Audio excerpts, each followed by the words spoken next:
Oi, gente, tudo bem com vocês? Então, eu estava aqui lendo alguns dos meus devocionais antigos e o Senhor falou muito forte no meu coração em uma passagem que se encontra em Romanos 12, no versículo 1 e 2. Acredito que todo cristão já conheça, essas passagens que vai dizer o quê? Aquela frase que a gente ama repetir, para que nós possamos experimentar a boa, agradável e perfeita vontade de Deus. Ou, em outras traduções, a boa, perfeita e agradável vontade de Deus. Mas a palavra que o Senhor chamou a minha atenção está um pouquinho antes, no verso 1, e eu vou ler para você.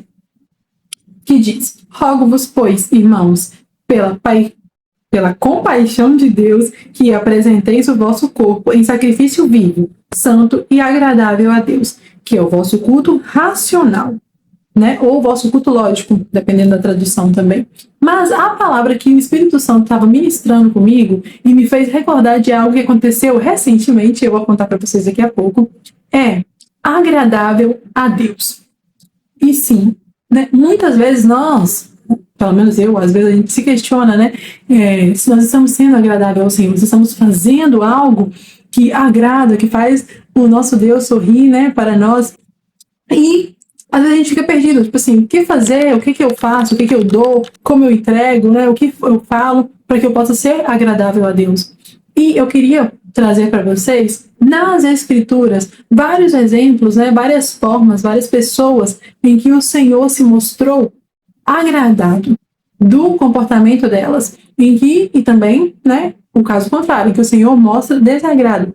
E eu quero que você medite que essas pessoas tiveram uma coisa em comum, elas tiveram fé. E sim, é uma coisa bem óbvia, mas que nós precisamos ser recordados, que às vezes a gente esquece que a nossa fé tem o poder não só de mover montanhas, não só de fazer coisas particulares para nós mesmos ou para o próximo, a nossa fé é agradável ao Senhor. Hebreus 11:6 vai dizer que sem fé é impossível agradar a Deus. Logo, a fé ela é agradável ao Senhor. Nós vamos ver Jesus, falando várias vezes com pessoas diferentes, em situações diferentes, sobre essas situações. Nós vamos ver a mulher cananeia que estava lá seguindo Jesus, e Jesus ali, sem falar nada, ignorando a mulher. E aí ela chega naquela parte em que o Senhor fala com ela que não é bom, dar do alimento dos filhos aos cãezinhos. E ela vai dizer: sim, Senhor, eu reconheço, mas até os cães se aproveitam das coisas que sobram, das coisas que caem da mesa de seus senhores. E o Senhor fala com ela que grande é a tua fé, que seja feito conforme a tua fé, O Senhor opera o milagre, não porque de primeira mão ele estava ali a fim de operar, ou porque ele queria, ou porque ele queria humilhar ela de maneira nenhuma. Nós sabemos que esse não é o caráter do nosso Deus. Mas o Senhor opera de acordo com a fé que aquela mulher demonstra. Eu acho muito lindo que o Senhor vai dizer, naquela passagem que o... Ai, gente, esqueci o nome dele. Em que o...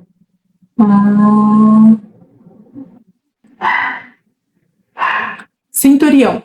Em que o centurião vai até Jesus.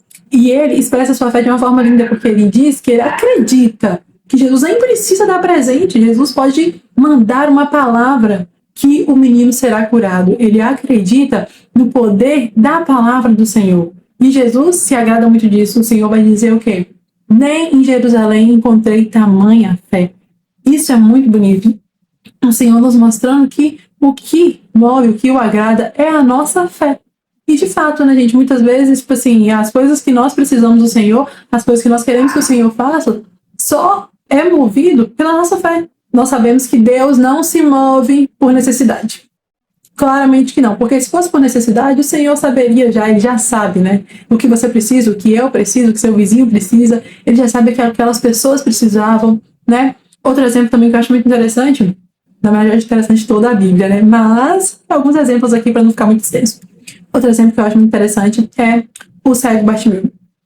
O povo está ali, Jesus está concentrado no que ele está indo fazer na sua missão, e aí o povo ali gritando, e todo mundo, assim, a multidão, todo mundo, muita gente falando, muita gente conversando, e o cego está ali clamando ao Senhor, clamando: filho de Davi, tem misericórdia de mim, e as pessoas mandando ele se falar, mandando ele ficar quietinho, e ele gritando ainda mais alto, ao ponto de que, gente, vamos ser bem sinceros, tinha muita gente naquela multidão, muita gente, mas o Senhor para e manda chamar o cego Bartimeu. O Senhor para e manda chamar ele. Assim, a fé dele atrai Jesus, a fé dele atrai o Senhor, e o Senhor o chama e pergunta o que ele gostaria, né, que fosse feito por ele. E o Senhor fala com ele o quê? Que seja feito conforme a sua fé.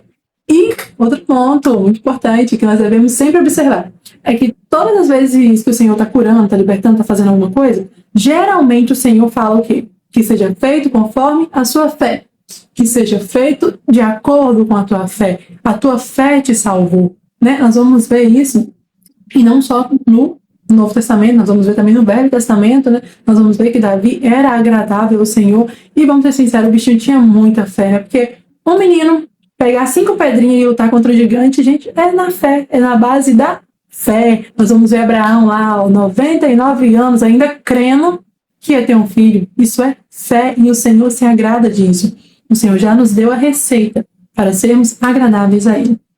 Agora eu vou contar para vocês um episódio que aconteceu comigo, né, outro dia, e que, vou ser bem sincera, não foi movida assim por uma fé genuína, foi movida mais pela obediência à palavra do Senhor, o que também é uma expressão de fé.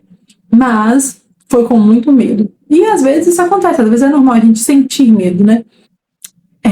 Tá muito calor, nós estamos no verão, tá muito quente, né? E aqui em casa eu tenho ar-condicionado. Aí, nós estávamos ali, o ar-condicionado estava ligado, do nada ele parou e fez um estouro. Fez assim, pá! E deu um foguinho ali em cima, e todo mundo ficou assim, gente, o que aconteceu? Todo mundo ficou com medo, era final de semana, né? Não dava pra chamar ninguém, não dava pra fazer nada. Ninguém aqui em casa sabe mexer com elétrica. Então ficou ali, o ar-condicionado estava muito quente. Aí, a gente tava aqui, todo mundo num calor, tava falando, ai, que saudade do meu ar-condicionado, né? Aí o Espírito Santo falou comigo assim, liga lá. E eu peguei, olhei assim, tipo assim, falei assim, eu não vou ligar não, porque vai que eu boto fogo na casa, vai todo mundo me culpar, né? Eu vou ficar com remorso e tudo mais, não vou ligar. Eu fiquei assim, depois, continuei naquilo, né? Continuei fazendo minhas coisas, e eu falou comigo de novo, liga lá. E eu não liguei, vou ser bem sincera com vocês, pra minha vergonha, eu não liguei.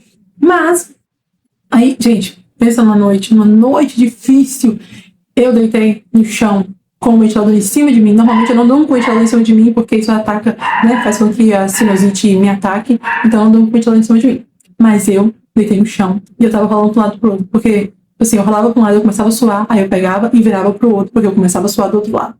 Mas, aí, no outro dia de manhã, todo mundo tinha saído, e eu fiquei em casa na parte da manhã, eu tava orando, e o Senhor falou comigo, liga lá. Eu peguei, eu fui bem sincera com Deus, eu falei com ele, eu tô com muito medo de botar fogo na casa, mas eu vou ligar porque o Senhor tá me mandando ligar, e eu creio na sua palavra, eu creio no Senhor. Tipo assim, por minha própria força eu não ia mexer ali não, porque se eu colocasse fogo na casa eu ia fazer o quê? Né? Mas aí eu fui e apertei o botão, na hora que eu apertei, eu senti aquele ventinho gelado, gostoso, que tá até hoje, graças a Deus. O que eu quero dizer pra vocês é que o Senhor ainda opera, o Senhor ainda faz, seja nas grandes ou nas pequenas coisas, porque isso é uma coisa assim, meio pequenininha, né? Só um ar-condicionado, uma coisa material. Mas o Senhor faz, não é uma coisa grande demais, uma coisa pequena demais para para o meu Deus. Né? O Senhor ainda opera milagres, mas nós precisamos ter fé. Nós precisamos nos mover através da fé, nós precisamos acreditar na palavra do Senhor. Né? A palavra diz que o Senhor não é homem para que minta, nem filho do homem para que se arrependa. A palavra dele não volta atrás, ele não nega a si mesmo. Então, quando o Senhor fala, quando nós lemos a Bíblia, vemos todas essas promessas que são aqui, elas são para nós, elas são para você, elas são para mim, porque a palavra do Senhor é verdadeira. Mas nós precisamos crer para que finalmente nós possamos experimentar com a boa, agradável e perfeita vontade de Deus. O meu convite para você hoje e a minha oração é que você abra o seu coração para crer no Senhor de forma assim, genuína. Que você dê ouvidos e que você leia a palavra e medite na palavra. Medite no que o Senhor está falando e no que o Senhor está fazendo, sabe? Às vezes, quando nós olhamos ao nosso redor, quando nós paramos para meditar, a gente vê que o Senhor já tem feito tantas coisas maravilhosas por nós, e isso só aumenta a nossa fé, né? Ler sobre Deus, ler sobre todos os seus feitos, tanto na Bíblia quanto fora dela, né? Ver testemunhos de outras pessoas, isso só aumenta a nossa fé, e a nossa fé ela é agradável ao Senhor. Eu oro para que você tenha uma boa semana e eu vou ficar por aqui. Tchau.